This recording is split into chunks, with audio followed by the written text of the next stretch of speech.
कोई हमको कष्ट देने का प्रयास करता है या हमको तकलीफ देता है या हमको दुख देता है या ऐसा लगता है कि कोई हमें तंग कर रहा है, बहुत दिनों से मेरा ये काम होना था, बहुत दिनों से ये फाइल पड़ी है, उस पे सिग्नेचर होना था, वो फाइल आगे नहीं बढ़ रही, उस फाइल को आगे बढ़ना था या काम होना था, पर कोई अड़चन मेरी जिंदगी में जरूर आ रही है, उस जगह पर निर्मलेश्वर महादेव का पूजन कार्य आता है। अब उसको करने के लिए अपने को कोई बहुत बड़ा मंडल नहीं बनाना है, हमें बहुत बड़ा कोई बहुत दिखावा नहीं करना है। केवल 5 वृक्ष की पत्ती को, कितने वृक्ष? बस 5 वृक्ष की पत्ती और एक श्वेत पुष्प, सफेद कलर का पुष्प, अशोक सुंदरी वाली जगह पर लगाकर देवाधिदेव महादेव को सोमवार की अष्टमी के दिन जो चढ़ा देता है, बस निर्मलेश्वर महादेव का नाम लेकर जब चढ़ाया तो कार्य सफलता की ओर अग्रणी। प्रत्येक जीव के हृदय में निर्मलता प्रदान करना, प्रत्येक जीव के हृदय में एक सुख का अनुभव करवा दे, प्रत्येक जीव के भीतर एक भक्ति का आनंद प्रदान कर देना। कहीं अगर आपको भी लगता है कि मेरा ये काम होना था, मैंने ये लोन लेने के लिए, मैंने कर्जा चुकाने के लिए, मैंने ये मकान बनाने के लिए, मैंने ये कार्य करने के लिए, ये कथा हम पहले लगभग 2016-17 में भी निर्मलेश्वर महादेव का वर्णन पहले कर चुके हो। कितने वृक्ष की पत्ती लेना है? 5 वृक्ष की पत्ती और एक सफेद पुष्प। क्या नाम बोलोगे? निर्मलेश्वर महादेव। बस सबके भीतर निर्मलता का जो भाव प्रकट कर दे, सबके भीतर एक आनंद की अनुभूति लाकर रख दे, सबके भीतर एक सुख का अनुभव करा दे, वो निर्मलेश्वर महादेव। एक बहुत अच्छी बात आपसे कहेंगे, और इतनी दूर दूर से आए हो तो एक जीवन में उतार कर रखना। जब तुम्हें लगे कि हमारे घर के बच्चे गलत मार्ग पर जा रहे हैं, जब तुम्हें लगे हमारे घर के बच्चे व्यसन में जा रहे हैं, मदिरा पान में जा रहे हैं या गलत व्यसन की ओर जा रहे हैं, तब प्रयास करना कि एक लोटा जल जब आप देवाधिदेव महादेव को चढ़ाकर आओ तो उस जल में से जब शिव जी को जल चढ़ाओ और उसमें जल चढ़ाने के बाद में थोड़ा सा जल जब आप झेल कर लेकर आओ तो प्रयास करना वो जल, जो व्यक्ति गलत मार्ग पर जा रहा है, जो व्यसन की ओर जा रहा है, जो गलत मार्ग की ओर जा रहा है, शिव जी पे चढ़ा हुआ जल उस व्यक्ति को जरूर पिलाने का प्रयास करना, तो वो मार्ग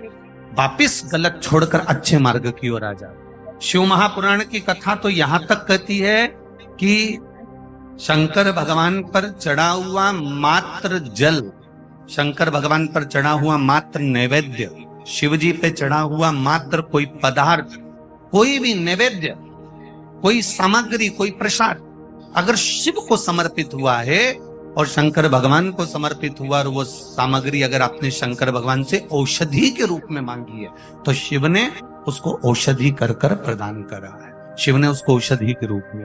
अब कई लोगों के मन में संशय रहता है, गुरुजी कई लोग कहते हैं कि शंकर जी पे चढ़ा हुआ नहीं खाना चाहिए, शिव जी को चढ़ा हुआ तो बैरागी का होता है, त्यागी का होता है, वानप्रस्थी का होता है, जिसने अपना घर परिवार सब छोड़ दिया उसका होता है। पर कई लोग इस पे संशय करेंगे, कई लोग ये कहेंगे कि आप कहते हो कि शंकर जी पे चढ़ा हुआ खा लेना चाहिए और कई लोग कहते हैं कि शिव जी पे चढ़ा हुआ नहीं खाना चाहिए। हम किसकी माने कि लोग कहेंगे कि शंकर जी पे चढ़ा हुआ नहीं खाना चाहिए, पर आप शंकर जी पे चढ़ा हुआ क्या कहकर मांग रहे हो कि इसको औषधि कर दो। क्या कर दो? इसको औषधि कर दो। सभी भक्तों को श्री शिवाय नमस्तुभ्यम। भक्तों, सोमवार की अष्टमी का दिन एक बहुत बड़ा दिन होता है। जैसे शिवरात्रि एक बहुत बड़ा दिन होता है, उसी प्रकार से सोमवार की अष्टमी भी एक बहुत बड़ा दिन होता है। सोमवार की अष्टमी के दिन महादेव की पूजा करने से महादेव बहुत जल्दी प्रसन्न होते हैं और जो भी आप उपाय सोमवार की अष्टमी के दिन करते हैं उस उपाय का फल 10 गुना 100 गुना तक हो जाता है। तो इसलिए जितने भी उपाय गुरुजी बताते हैं वो उपाय आप सोमवार की अष्टमी के दिन अवश्य करें। आज के इस वीडियो में भी गुरुजी ने सोमवार की अष्टमी के 2 उपाय बताए हैं। उन्हीं 2 उपाय के ऊपर हम आगे इस वीडियो में विस्तार से बात करेंगे।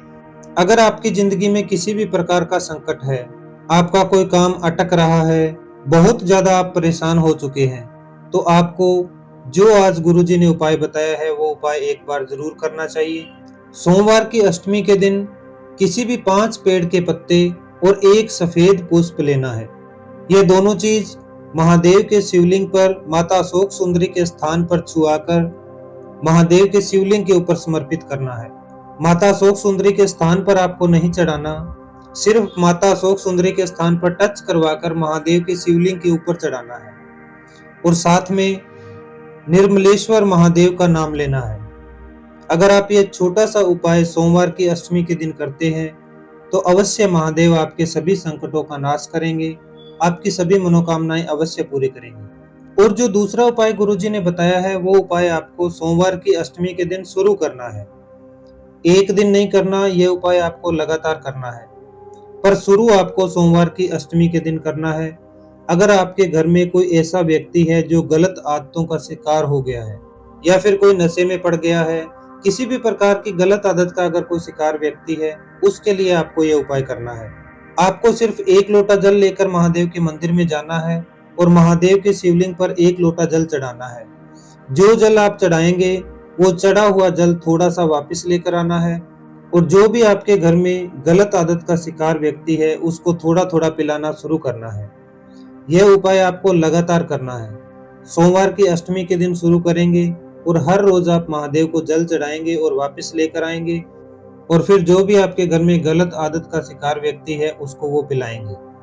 अगर आप ये उपाय लगातार करते हैं, महादेव पर चढ़ा हुआ जल उस व्यक्ति को पिलाना शुरू करते हैं, तो अवश्य उसकी आदतों में सुधार होगा और वो सही लाइन पर आ जाएगा। पर उपाय करने से पहले हमारा विश्वास होना चाहिए।